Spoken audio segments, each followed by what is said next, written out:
the issue that we decided we'd work on was gathering evidence for on-site assessment. We needed a way to get it electronically and get it back into the office and to save to their files, to the student files. So the way that we decided to do that was to have them send in photo and video via their smartphones, and which would go into Dropbox, and then we can distribute that into their files, and also to use SoundCloud as an audio form of evidence and put that into their files as well. One issue that we've discovered straight away is that the apprentices wear hoodies, so when they're sending in their photos, we can't tell who it is, we can't see their faces, so it'll be a little bit of education on both parts, I think, for the apprentices and for us. So the issue I had with what I wanted to do with the technology was in-salon students that were trained purely in the salon, they don't come to school. The problem we were trying to solve essentially was making it easier to collect assessment evidence in the workplace. Having a lot of trouble at the moment. Just making it easier for the employers who are generally very busy. We just want to streamline the process and make our tools a little bit more professional. We looked initially at perhaps using Moodle. We've probably decided that we'd perhaps use Moodle more for our learning resources. Look at using Atom, the new training plan system, to collect our evidence. So the employer only has to really interact with one online system. Was to try and cut down probably on the paperwork that we deal with as far as assessments go, and maybe even on sign-ups, inductions, and also obviously we can get signatures using that technology. The fact that we have a number of apprentices that are doing practical tasks in a mechanical workshop, and when we have a task set up for, say, 12 different apprentices, we're in a space where we need them to rotate from one task to the next. And with one teacher and multiple different things happening at the one time, we wanted a way that we could have some basic instructional type information that we could utilise, and rather than having to jump from one student to the next all the time explaining the same thing over and over again for repetitive type practical exercises. The issue we've had in the plumbing department was students always coming up to us and asking how to demonstrate something for them. Travelling around Victoria, because we do on-the-job training, so we wanted to be a little bit more flexible and try and work out how we can offer a better product to our customers. Our issue to solve was trying to reduce our paper-based and a way of getting our apprentices to actually be able to do things online a lot more, to try and cut back on things like accommodation costs, petrol costs, all costs that are associated with. The issue that we have in the workplace is that because we train bakers who don't generally like to write, they'll give you the shortest answer they possibly can. It's one of communication, or rather the lack of it, between teachers and between teachers and students. In fact, also between students, because if they can network together, they often work far better together.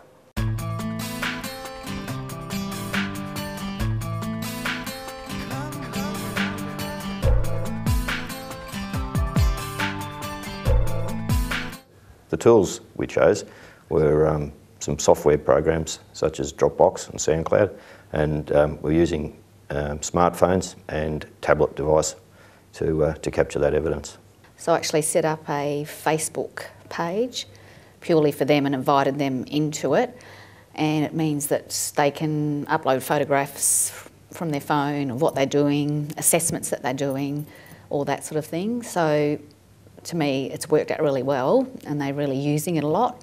I've put a Dropbox in there for them to access and put other things that they might want to share, so I've invited them all in to do that. I put the SoundCloud, got them all to put SoundCloud on their phones so that they could record things, and I could hear what they had to say more about if they were doing a haircut, for example, or they were having problems. It was just a good way of, rather than just seeing writing, to actually hear them talking about what they were doing in the salon, all that sort of thing. Well, principally Atom. Atom Obviously it's only in the trial phase at the moment, but it certainly looks promising. It's very easy to use, and so hopefully employers will embrace that, and the less time we take up in their workplace, the happier they're going to be, and it makes our life a little bit easier. It probably, because everything's done on the job, I feel that SoundCloud probably fits our situation probably better than anything else. Also, what I'm wanting to do as well as SoundCloud is video as well. Do a lot more as far as videoing the apprentices doing practical stuff, just to get a little bit more backup on evidence. Maybe even, you know, with their permission, put that onto the web where other apprentices can actually have a look at it. And because it's done on the job again, other apprentices need to see whereabouts they are. You know, a judge, you know, put them up against someone else, rather, because they can't do that because they don't go to trade school. So, we decided to utilise some of the Moodle type applications and QR codes for students to scan the QR code and access some instructional videos that we made up, so some brief instructional videos for repetitive sort of tasks. And what that enabled us to do was to have some practical stations that we had set up for maybe up to a dozen different students to rotate around. And at each station we'd have a QR code that they'd use their iPhone or their iPad or smartphone type device. They were then able to scan the QR code, view the short video that we'd uploaded into our learning management system Moodle, and it enabled them to more independently go through these small exercises, and it freed the staff up to be able to rotate around and actually assist with some more hands-on type things. Put a QR code on how to set up your oxy regulators for oxy welding, oxy cutting, so they can just scan the QR code with their phone and have a look at the video from there. Had to make up a PowerPoint presentation on our example of the oxyacetylene regulators. The tool we chose to use was Moodle. We chose this tool pretty much because it's on the UB website, so it's secure. It runs like a blog, so it's easy for the apprentices to probably understand a lot better, since they use a lot of internet access as it is. Also, it's easy for us to maintain and change things and update and use for us, because we're all a bunch of old guys, so it's kind of new for us. So it's something we see a lot of, so it's easy for us to maintain.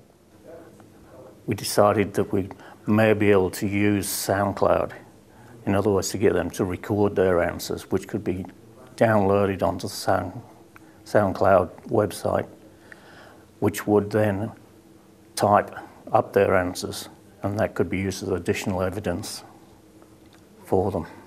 By combining SoundCloud with some other medium, such as video, then we'd have a reference for evidence of not only visual, but also of written or verbal, so that they can show that they are competent in that particular aspect of their job.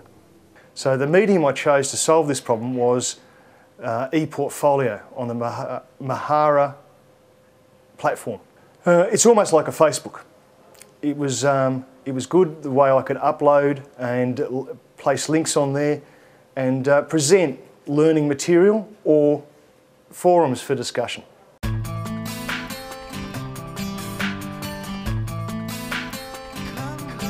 The outcome is in progress. We're still getting the boys to adapt to this new way of gathering evidence, but they seem to be fairly positive. Their employers are positive about it as well, because they won't be off-site. We'll be doing it on-site and add more context to their training. It's still an ongoing work in progress, and the more students we get on board in Salon, which seems to be the way it's going a lot, that'll work really well. And it just makes it easier for me that I don't have to prompt the students to print the photos, send them to me, all that sort of thing. So it's been really, really valuable. I'm looking over the next couple of months, I'll be doing a lot of on-site work. So I'll be running it past employers to see what they think and get some feedback. At the moment, I think it's great. I think it's the way to go. We really need to do something like this.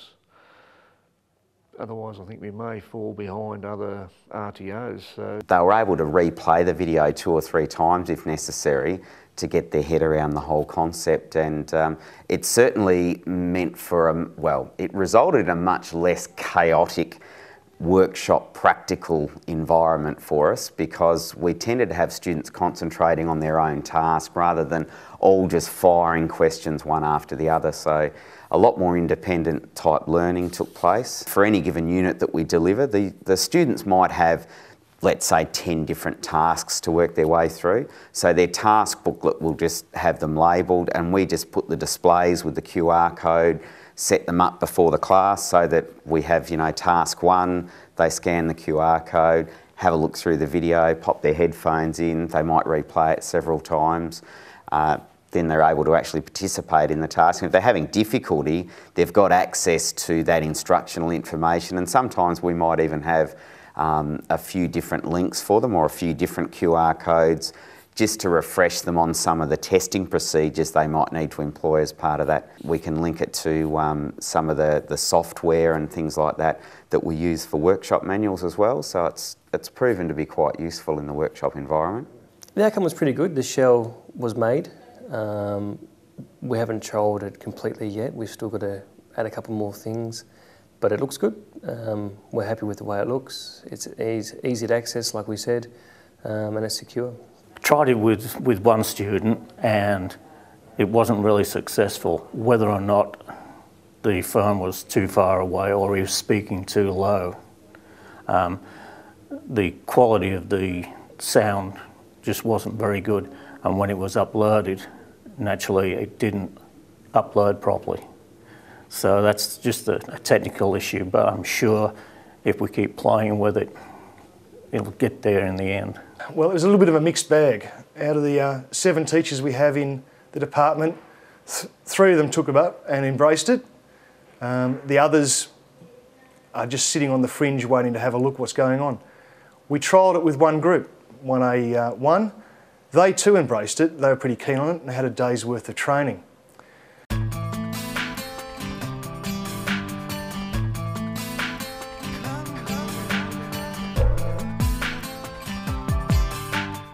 I think it's going to work okay as long as we can identify who the apprentice is, as long as we've got clear shots. The audio part works fairly well. They're a little bit nervous, but we find on site it has context as well, because they're looking at what they're doing and they can describe it a bit better that way. When students do work, they have to do a written analysis sheet of what they're going to do for haircut colour, whatever practical thing they're doing.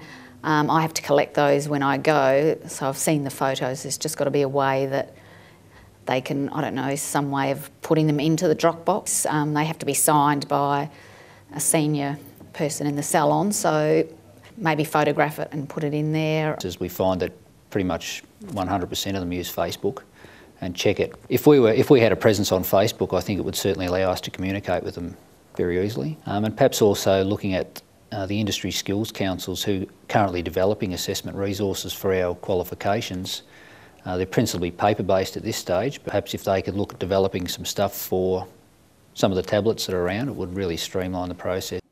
I suppose what we're going to do differently is get more experienced at it, I suppose, in the long run, which I think it's going to be good for the future.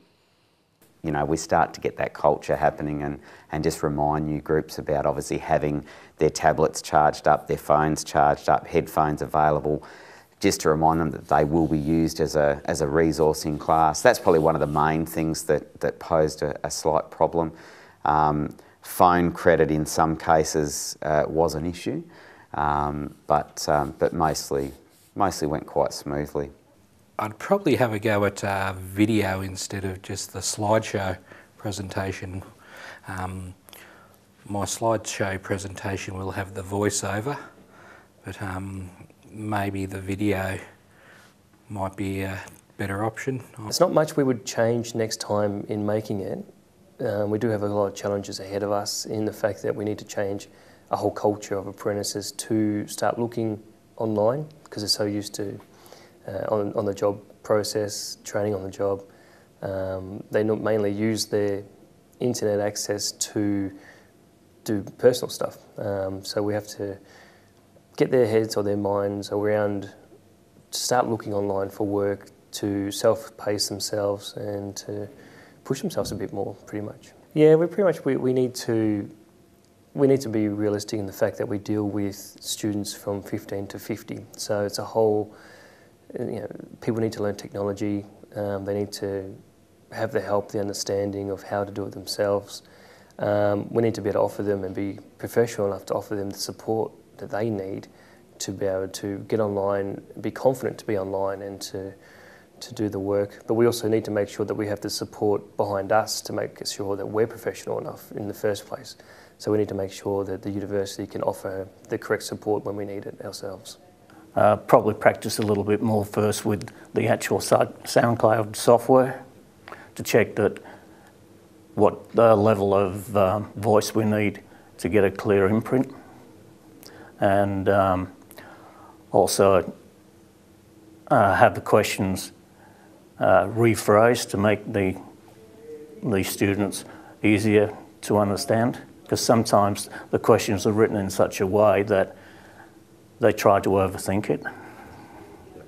So if we can simplify it, it'll help them to give you the correct answers. But I think maybe a presentation or a little bit more direction from my particular supervisor or the department supervisor as to this is something we're going to do and have everyone embrace a little bit more would be a better outcome. Otherwise, I'm pretty happy with where we're sitting at the moment. ePortfolio is a good platform. It's part of Adam. You'll see it on the front page now, so it's going to be easy to find. It is, like your emails, something else to manage, but it doesn't take that much work.